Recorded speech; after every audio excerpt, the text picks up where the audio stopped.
नमस्कार मित्रों, through literary lens के इस भाग में आपका मैं राजेश आसुदानी रकीब स्वागत करता हूं और हमारे साथ हमेशा की तरह हैं डॉक्टर विनोद आसुदानी। नमस्कार दोस्तों, आप सब कैसे हैं? क्या चल रहा है आजकल? बताया कीजिए, हमें बातचीत किया कीजिए। हम भी क्या आपसे पढ़ रहे हैं, क्या सुन रहे हैं? आपकी साहित्यिक गतिविधियां क्या चल रही हैं? जरूर हमें इस चैनल पर बताया करें। हमें भी बड़ी प्रसन्नता होगी, आनंद होगा। तो आज की महफिल में क्या लाए हैं राजेश जी? आज की महफिल में तो विनोद जी हम आपको ही लाए हैं, मतलब आपकी गजल, ताज़ा गजल सुनेंगे। और दोस्तों मैं आपको बता दूं, ये गजल विनोद जी के आने वाले मजमूए में, मतलब जी। उनकी जो शायद 32वीं या 33वीं किताब शाया होगी, उस मजमूए का एक हिस्सा है ये गजल।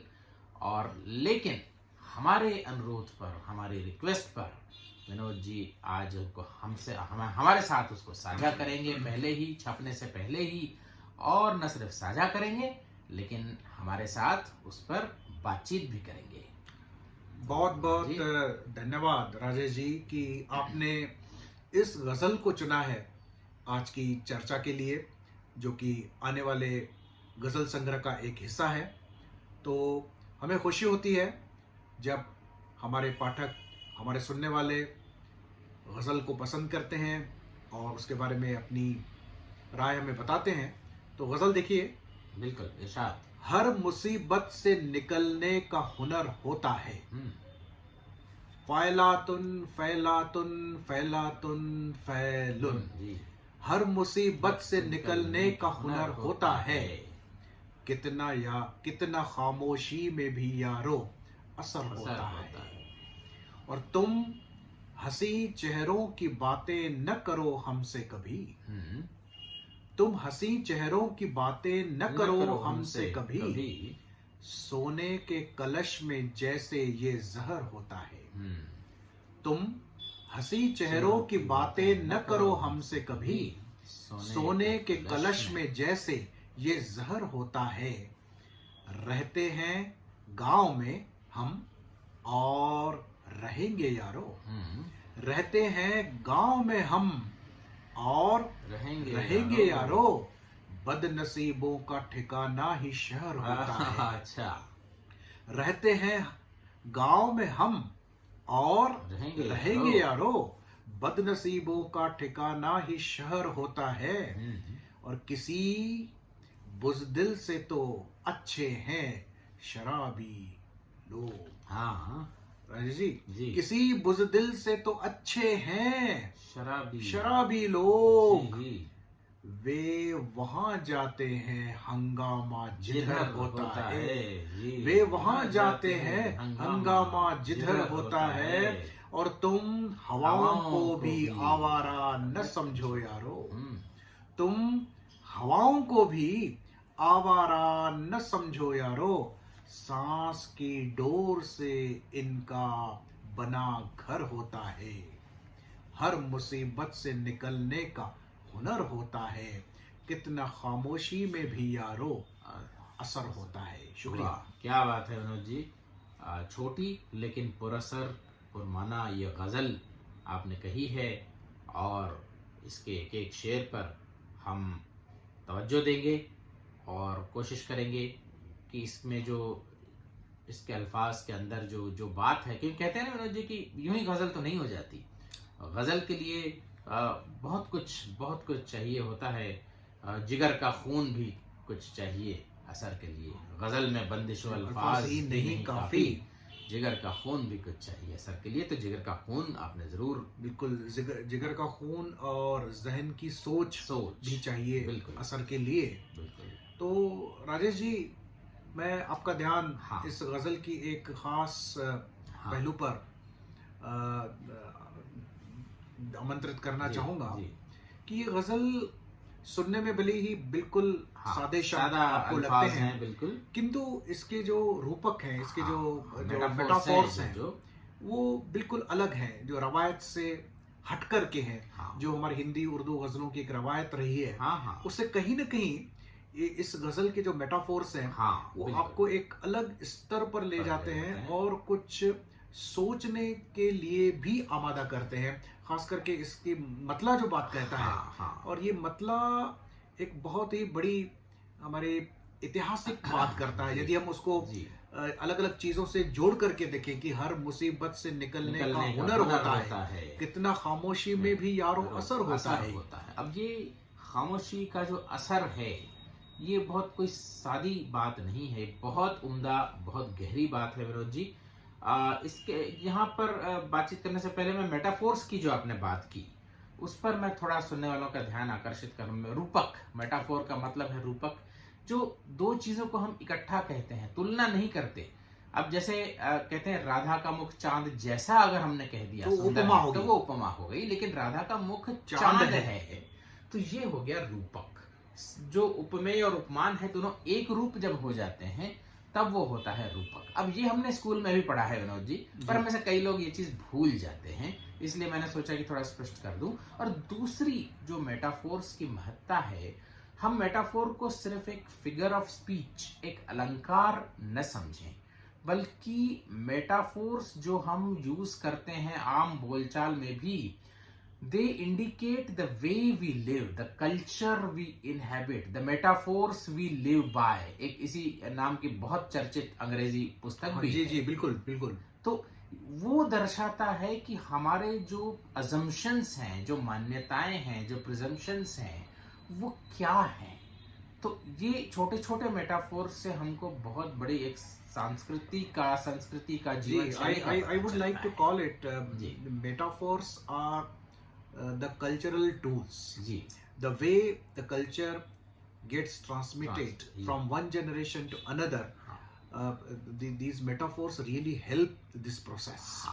And how this culture helps us to live life at every step. I think उसके लिए हमारे जो मेटाफोर्स हैं बहुत बड़ा मार्गदर्शन करते हैं, गाइड करते हैं। और कई बार तो हिडन मेटाफोर्स भी होते हैं जिनको हम समझते ही नहीं कि ये मेटाफोर है, लेकिन वो वास्तव में वो होता मेटाफोर जैसे है। कहते हैं ना, इस पर हम बात पर आए यदि हाँ। कि खामोशी पे, खामोशी में silence is the language of God. अब ये कहते हैं, लेकिन क्यों silence is the language of God? अगर इस पर बात करें तो जैसे इस लाइन में कहा कि हर मुसीबत से निकलने का हुनर होता है। अब वही हुनर कहाँ है, उसके लिए एक मेटाफोर दिया गया कि खामोशी जो है वो उसके मेटाफोर से समझाया गया है कि हर मुसीबत से अगर निकलना है तो सिर्फ खामोश रहना है। You do not have to do anything. और अजय जी, यहाँ पर मुझे चाइनीज फिलोसोफर लाओ त्से याद आ रहे हैं। बिल्कुल, कि लाओ त्से की यदि फिलॉसफी हम देखें तो वो कहते हैं कि नॉन एक्शन जो है, action through non action, action through non action. आप कुछ न करें,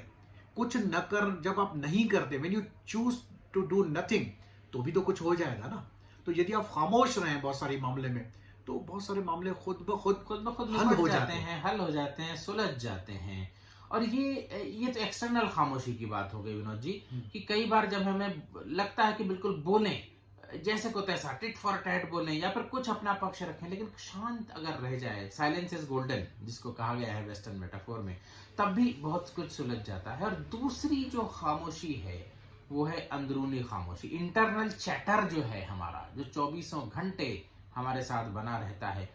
उसको भी बुद्ध ने भी कहा कि उसको अगर हम शांत कर पाएं, और सारे मेडिटेशन का ये केंद्र बिंदु है, किसी भी ध्यान का स्टेट ऑफ थॉटलेसनेस या कम से कम चैटरलेसनेस में कहूं, अंदर अगर हम खामोश कर सकें अपने मन मस्तिष्क को, तो हर मुसीबत से हम निकल जाएंगे, शांत भाव में चले जाएंगे, कम से कम अपना बैलेंस बना पाएंगे, और एक्शन हमारा उस तरह से होगा। यानी ये मतला जो है आपको एक दर्शन भी देता है, फिलोसॉफिकल अप्रोच भी देता है। ये मतला आपको एक स्पिरिचुअल जो इसेंस है हमारे सारे स्पिरिचुअलिटी का, वो भी देता है कि आप आंतरिक रूप से यदि शांत हो जाए, खामोश हो जाए, बिल्कुल किसी निर्विकार हो जाए, जिसे हमारी वेदांत फिलॉसफी का है कि निर्विकार हो जाए, कोई भाव ही उत्पन्न ना हो आपके हृदय के अंतर्गत, तो मुझे लगता है कि बहुत सारी जो हमारी समस्याएं हैं उनका हल हमें स्वयं ही प्राप्त हो जाता है। बिकॉज हल खोजना नहीं पड़ता, जैसे लाओ त्से कहते हैं, हल खोजना नहीं है, हल तो इवॉल्व होता है। तो बहुत और ये शेर थोड़ा जी, सा जी, सोने चलो। के, ये जो कहते हैं कि हाँ, तुम हंसी चेहरों की बातें न करना करो सोने हमसे के कभी, ब्रश में अब ये सोने ज़हर के, होता है। तो ये अब ये तजाद पर खड़ा हुआ है तजाद शेर, है एक और विरोधाभास पर। विरोधाभास है, और बड़ा कॉमन सी बात है, बहुत बार कही जाती है कि हसीन जो होते हैं वो बेवफा होते हैं। यहाँ पर जॉन डन को याद करें आप, हाँ जी, कि go and catch a falling star, star, जिसमें कहते हैं कि it is almost impossible to find a woman who is a beautiful as well as faithful. अब ये सुन के हमारी जो महिला श्रोता है जाने क्या सोचेंगे, जब कमेंट में बताइएगा आप क्या सोचती हैं। कम से कम ये बताएं कि आप नाराज हो रही हैं, तो कम से नाराज कम हो उतना रही तो हैं। कहें, तो हमें पता चला कि आप लोग ध्यान से सुन रहे हैं। हाँ, और क्या। तो जी, अब ये शेर देखें जी। कि आज के परिप्रेक्ष्य में इस चीज को देखें कि रहते हैं हाँ, गांव में हम, जी, और रहेंगे यारो, बिल्कुल। बदनसीबों का ठिकाना ही शहर होता है। अब ये बहुत बड़ी बात कही है। हम जो गांव की जो जिंदगी है मटेरियली प्रॉस्परस नहीं होती है, भौतिक रूप से संपन्न नहीं होती है, पर उसमें एक सादगी और उसमें एक जो सुकून होता है, अपनापन होता है, अपनापन होता है, एक- खास एक- करके एक- ह्यूमन एक- नेचर अपने एलिमेंटल इसमें रहता है। and the sense of alienation is less, at Less, least at it least. is there sometimes, हाँ, हाँ। but ये जो अलगाव का भाव है, वो अलगाव का भाव कम से कम गांव में शहरों से कम है। और ये इसलिए राजेश जी मुझे जी, लगता है कि महत्वपूर्ण जी, हो जाता है यहाँ पर, जी। कि औद्योगिक क्रांति के बाद हाँ, एक ऐसा ट्रेंड आ गया कि migration from rural region to the urban region, हाँ। और हर कोई शहर की तरफ भाग रहा है, शहर में एस्टेब्लिश हो रहा है, बड़े शहरों की तरफ भाग रहा है, वहाँ सुख है, सुविधाएं हैं, गांव में कोई रहना नहीं चाहता। लेकिन इस शेर का जो स्पीकर है, हाँ। वो बड़ा गाँव प्राइड में फील है, करता है कि बिल्कुल, रहते हैं बिल्कुल। गांव में हम, और रहेंगे यार। ये इस हाँ। बात पर आप और और रहेंगे रहेंगे यार। यारो। हम शहरीकरण में अवशोषित नहीं हो जाएंगे, तो we will not be absorbed by urbanization, और गांव की जो अस्मिता है, जो पहचान है, वो बनाए रखेंगे। और मेरे ख्याल से वो पहचान कहीं प्रकृति से जुड़े रहने पर भी होती है। गांव में जो कार्य होता है, खेती होती है। अब एक शेर मुझे याद आता है इस पर विनोद जी, कि कब अहले शहर रखते हैं दिन रात का हिसाब, सबके नसीब में है कहाँ 14वीं की रात। वाह वाह। अब आप देख लीजिए, ये वाकई सच है कि हम लोग जो शहर में रहते हैं, हमें 14वीं की रात नसीब में होती ही नहीं। आज अगर मैं किसी से पूछूं शहरी से कौन सा महीना चल रहा है, माघ का महीना चल रहा है, कोई बता ही नहीं पाएगा। और कौन सी तिथि, ये तो बात ही तो नहीं होती है, पता और ही नहीं है। मैं तो सुनने वालों से और श्रोताओं जी। से एक प्रश्न करना चाहूंगा। आप जरा याद करें कि हाँ। कब आपने आखिरी बार चांदनी रात को निहारा था। कब? और वाकई विनोद जी, आज 14वीं की रात है वैसे। क्या बात है, क्या बात है। जो है माघ का शुक्ल पक्ष बिल्कुल। चल रहा है, हम्म। और 14वीं की रात है आज। क्या क्या वाह। आपने तो जगदीश सिंह की जी हाँ। गजल सुनी थी, उसके एक दो बंद भी कह दें तो लोगों को मजा आ जाएगा। 14वीं की रात। कल 14वीं की रात थी, शब भर रहा चर्चा तेरा, वाह वाह। कुछ ने कहा ये चांद है, कुछ ने कहा चेहरा तेरा, हम भी वहीं मौजूद थे, हमसे भी सब पूछा किए, वाह वाह। हम हंस दिए, हाँ। हम चुप रहे, मंजूर था पर्दा तेरा। तो राजेश जी, हम हमारी भी एक गजल है, उसका एक शेर कह देते हैं, इसी जी। बहर पर है कि जी। हम भी वहां बैठे रहे, जी। तेरा जहां चर्चा चर्चा हुआ, हुआ। कुछ देर तक जिंदा रहा, जो वक्त था गुजरा हुआ। क्या बात है, क्या बात है। जिक्र ऐसी बात है, सब चर्चा होता है कि वही कि वो दिन जो है ना, वो सकारत हो जाता है। वो उस रोज ये लगता है कि बेकार जिए हम, वाह वाह। जिस रोज सनम जिक्र तुम्हारा नहीं होता। तो ये सब शहर में छूट गया है। ये स्पॉन्टेनिटी जो है, ये जो एक कनेक्ट है, ये शहर जो में कनेक्ट छूट है, गई जैसे है। E.M. फॉस्टर कहते हैं हाँ। कि उनके सारे क्रिएटिव राइटिंग का एक जो सेंट्रल मेटाफोर है, हाँ। To connect. तो कनेक्ट, ये जो कनेक्ट है, that is missing. Connect between people and nature, connect between people and people, and connect between people and spirituality. All the connections are missing. बिल्कुल। तो ये जो कहते जानिसार अख्तर ने कहा है विनोद जी, कि शहर बसें आकर गाँव में, गांव बेचारे जाएं किधर। क्या बात है, क्या तो बात ये है। शहर का बसना, जो शहरीकरण का फैलाव है, वो सिर्फ ज्योग्राफिकल बात, टेरिटोरियल बात नहीं है, ये साइकोलॉजिकल बात है। Yes yes. ये मनोवैज्ञानिक बात है।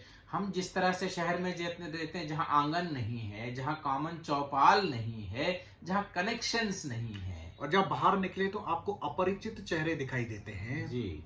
तो जहाँ सुख दुख में कोई सांझी बात करने वाला नहीं है, तो ऐसा माहौल जहां भी पैदा हो, चाहे वो गांव ही क्यों नहीं कहीं हो, भी वो हो। शहर बन जाएगा। तो ये यदि शहर में हम गांव ले आए हाँ। तो चाहे हम सुख सुविधाएं हो, मटेरियल सारे हमारे पास रिसोर्सेस हों, लेकिन किंतु हमारे सोचने उठने बैठने का तरीका गांव का अगर हो हो तो इसमें बुराई क्या है? बुराई क्या है? तो ये जो भौगोलिक नहीं मनोवैज्ञानिक शहरीकरण है, इससे हमको बचना चाहिए। भौगोलिक तो डॉक्टर एपीजे अब्दुल कलाम ने एक बड़ी अच्छी बात कही थी, पुरा। वो कहते थे हमें पुरा बनाने हैं। पुरा क्या है? Providing urban amenities in rural areas. तो वहां अगर हम ये भौगोलिक ऐसा कर सकते हैं, हम रूरल एरियाज में अर्बन एमिनिटीज प्रोवाइड करें तो वहां भी लोग सुख समृद्धि की जिंदगी तो psychologically we should be rural, materially we should be urban. तो इस बात को कहीं ना कहीं हमें समझने की आवश्यकता है। और राजेश ये शेर देखें खास कि किसी बुज़दिल से तो अच्छे हैं शराबी लोगों, बिल्कुल वे वहां जाते हैं हंगामा जिधर होता है। ये बहुत बड़ा कटाक्ष किया है विनोद जी आपने। हमारी जो मध्यम वर्गीय मनोवैज्ञानिक कायरता है उस पर हम बचते हैं, शोर शराबे से बचते हैं, किसी भी आंदोलन से बचते हैं, हम अपने विद्रोह से बचते हैं, क्रांति से बचते हैं, अन्याय के खिलाफ खड़े होने से बचते हैं। अपने ड्राइंग रूम्स में सिकुड़ के न्यूज़पेपर पढ़ने और टीवी चैनल देखने में ही हमें जिंदगी की सफलता महसूस होती है। हम सोचते हैं कि हम जुड़े हुए हैं, सारे मुद्दों से जुड़े हुए हैं, लेकिन वास्तव में हम सड़क पे उतरते ही नहीं, कभी उतरने का ख्याल भी नहीं आता, उतरने की हिम्मत की तो बात ही क्या, बात ही नहीं है। तो ये जो कटाक्ष आपने कहा कि शराबी अच्छे हैं, इससे तो वहां जाते हैं हंगामा जिधर होता है। क्या हंगामा बरपा हुआ है, क्यों, क्या बात हो रही है? कुछ तो शराबी क्योंकि वो अपने होश में नहीं रहता। हाँ। उसमें एक जो सेंसिबिलिटी अवेकन होती है। जब आप अगर आप लिटरली इस बात को लें, यदि आप शराब पिए हुए हैं तो निश्चित रूप से उस समय आप सच बोलते हैं, उस समय आपकी सेंसिटिविटी जो होती है ना वो हाइटेंड हो जाती है। तो इसलिए आप अन्याय को अन्याय कहते हैं, न्याय को न्याय कहते हैं उस समय। और इस समय हंगामा जिधर होता है चलते हैं, पूछते हैं भाई क्या हो गया, वो खड़े हो जाते हैं किसी की मदद करने के लिए।